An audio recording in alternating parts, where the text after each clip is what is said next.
তিনি এই দেশের জন্য, এই দেশের মাটি মানুষের জন্য যখন সারা পৃথিবীতে বাংলাদেশকে একটি উজ্জ্বলতম সফল রাষ্ট্রে পরিণত করতে চাচ্ছেন, তখন ওই বিদেশি চক্র, এই বাংলাদেশের ঘাপটি মেরে থাকা তাদের এজেন্ট, ওই ভারতের সেই এজেন্টরা সেদিন তাকে কালুরঘাট বেতার কেন্দ্রে 1981 সালের 30 মে তাকে নির্মমভাবে হত্যা করেছে।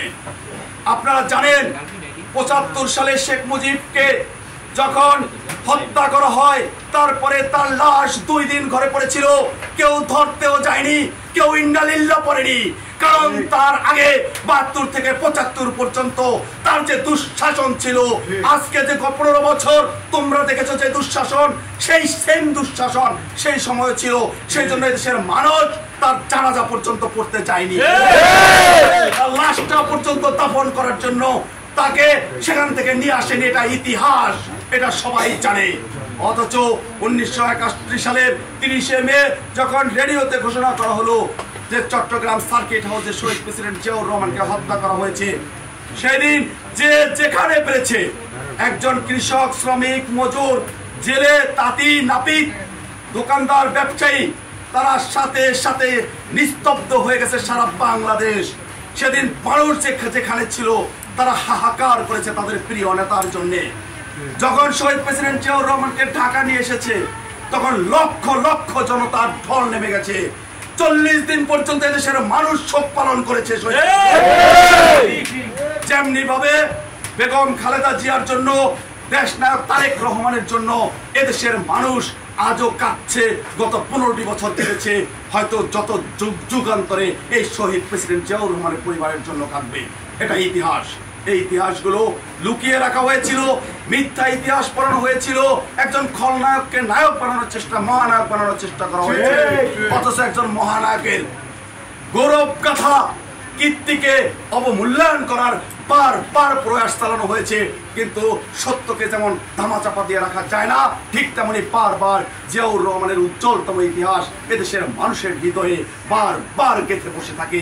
বারবার জিয়াউর রহমানের থেকে মানুষ অনুপ্রাণিত হয়। প্রিয় বন্ধুরা আমার, আপনারা তোমরা যারা আছো ছাত্র দলের, হয়তো 15 বছরের আগের বেগম খালেদা জিয়ার শাসন আমল তোমরা দেখোনি, কিন্তু তোমরা এতটুকু উপলব্ধি করতে পারো যে খালেদা জিয়াকেও সরকার থেকে চলে যেতে হয়েছে, কিন্তু পালাতে হয়নি। এরশাদ, যাকে আমরা সবাই মিলে স্বৈরাচার বলি, সেই এরশাদের 90 সালে পতন হয়েছিল। এরশাদও কিন্তু পালায়নি। এরশাদ পালায়নি, বাংলাদেশে ছিল। কিন্তু এই শেখ হাসিনা, এই খুনি হাসিনা, এই মাফিয়া হাসিনা, এই ডাইনি হাসিনা, এই বাংলাদেশের মাফিয়া হাসিনা এই দেশ থেকে তার পালিয়ে যেতে হয়েছে সদল বলে। পৃথিবীর ইতিহাসে কোথাও এমনটি ঘটেনি 300 এমপি সহ পালাতে হয়, যা খুনি হাসিনা দেখিয়ে দিয়েছে। পৃথিবীর ইতিহাসে কখনো কোনোদিন, বাংলাদেশের ইতিহাসেও পুলিশের ঊর্ধ্বতন কর্মকর্তাদের পালাতে হয়নি। এমনকি তোমার জাতীয় মসজিদের ইমাম সাহেব পর্যন্ত পালিয়ে গেছে। চিন্তা করা যায় তারা কতটা পাপ করেছে, কতটা অপরাধ করেছে, কতটা ঘৃণিত কাজ করেছে। আমি যখন পাপ করব, তখন কিন্তু আমার মনেই জাগান দিয়ে দিবে যে আমি পাপী। তখন কিন্তু প্রতিকূল পরিস্থিতি থাকলে তখন কিন্তু আমি আমার নিজের অপরাধের ভয়ে কিন্তু আমি পালিয়ে যাব। সুতরাং তারা প্রমাণ করেছে যে তারা কতটা দুর্নীতিগ্রস্ত, কতটা খুনি, কতটা অপরাধী, তারা কতটা অসভ্য প্রকৃতির ছিল। আমরা জাতীয়তাবাদী ছাত্রদল ধিক্কার জানায় তাদেরকে, যে তাদের মতো অপশাসন, তাদের মতো দুঃশাসন বাংলাদেশের জমিনে আগামী প্রজন্ম থেকে প্রজন্ম চলে যাবে, তারপরে যেন সেই দুঃশাসন বাংলাদেশে ফিরে না আসে। আমরা সেটা চাই, এবং ইনশাল্লাহ ভবিষ্যতে কখনোই সেই দুঃশাসন বাংলাদেশে ফিরে আসবে না, এই নিশ্চয়তা দিচ্ছি। পাশাপাশি আরেকটি ব্যাপারে একটু আলোচনা না করলেই নয়। আমাদের এই নড়িয়া সখীপুরের প্রাণপ্রিয় নেতা, শরীয়তপুর জেলা বিএনপির বিপ্লবী সভাপতি জনাব আলহাজ শফিকুর রহমান কিরণ ভাই, নিশ্চয়ই তোমরা কিরণ ভাইয়ের নাম সবাই শুনছ, সবাই দেখেছ। তোমাদেরকে বলতে চাই, আগামীতে নির্বাচন আসতেছে, আমরা কাঁধে কাঁধ মিলিয়ে, তোমরা কাঁধে কাঁধ মিলিয়ে তোমাদের সাথে আমরা থাকবো, আমাদের সাথে তোমরা থাকবা। আগামী নির্বাচন পর্যন্ত আমরা মাঠে ময়দানে ঘুরে বেড়াবো, কিন্তু যারকে নিয়ে ঘুরে বেড়াবো সেই কিরণ সাহেব নিয়ে দু একটি কথা বলতে হয়। তোমরা নিশ্চয়ই হয়তোবা দেখেছো, সবাই কিন্তু এখন ডিজিটাল যুগ, কারো কাছে যাওয়া লাগে না মোবাইলের মাধ্যমে, ঠিক না? ঠিক তেমনি ভাবে এখানে যে আওয়ামী লীগের এমপি ক্যান্ডিডেট ছিল বা এমপি হয়েছে শামীম, তার সম্পর্কে দেখো, সেই শামীম আজকে কোথায়? সেও কিন্তু পালিয়ে গেছে, বাংলাদেশে কিন্তু থাকতে পারে নাই, অথবা আত্মগোপনে আছে, তাকে দেখা যায় না। অথচ আমার নেতা আলাদ শফিকুর রহমান কিরণ, উনি একজন সুমিষ্টভাষী নেতা, উনি একজন সজ্জন ব্যক্তিত্ব, উনি কথাবার্তা একটি মাধুর্য কথাবার্তা বলে, যেটা জাতীয়তাবাদী রাজনীতির সাথে যায়, এদেশের মানুষ পছন্দ করে। আমার নেতা আলাদ শফিকুর রহমান কিরণ ভাই, উনি সব সময়, তোমরা এখানে মনে হয় কিরণ ভাই কথা বলেছে, কিরণ ভাই কখনোই কাউকে সন্ত্রাসী কর্মকাণ্ড করার জন্য প্রশ্রয় দেয় নাই, আর ভবিষ্যতেও দিবে না। রহমান কিরণ ভাই, ইতিমধ্যে তোমরা জানো এখনো বিএনপি সরকার ক্ষমতায় আসে নাই, তারপরেও যেহেতু এই দুটি ব্রিজ নিয়ে, যে দুইটি ব্রিজের জন্য হাজার হাজার মানুষের দীর্ঘদিনের প্রতীক্ষা, সেই প্রতীক্ষার অবসান ঘটানোর জন্য সে এলজিডি সদর দপ্তর আগারগাঁয়ে তিনি একটি মিটিং করলেন। আমি তোমাদের বেশি সময় নেব না, একটু বসো, দাঁড়াও। তো মিটিং করলেন, মিটিং করে সেখানে ওখানকার ঊর্ধ্বতন কর্মকর্তাদেরকে বললেন, ভাই আমার নড়িয়ায় বাংলাদেশের মধ্যে সবচেয়ে বেশি রেমিটেন্স আসে,